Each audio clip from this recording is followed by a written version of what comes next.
చెప్పావా? చెప్పామా? వాళ్ళకి నచ్చినట్టు నేను ఆడుకోనిస్తే నేను మంచిదానండి, లేకపోతే నేను రాక్షసులా చూస్తారనమాట మా బొడ్డోళ్ళు. ఈ రోజైతే అసలు లోపలికి రారంట, అందరూ పంతం పెట్టేశారు, అందరూ బయటే ఆడుతున్నారు పిచ్చిగా.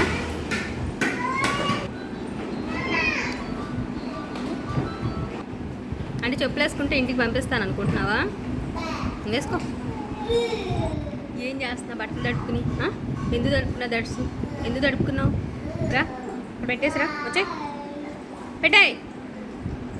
పడితే ఎక్కడ ఇంకా ఆటలో గుడ్డు కావాలా నీకు? గుడ్డు కదా, ఇదిగో. అన్నం కాదు గుడ్డే, ఇదిగో పట్టుకో. నువ్వు డ్రెస్ తడుపుకుని ఏంటి అల్లరే? ఇదిగో పట్టుకో. ప్లీజ్ వాచింగ్ మా పిల్లల గోలా. నా రోజు నా డైలీ కార్యక్రమాలు ఇవేనండి. Thank you for watching.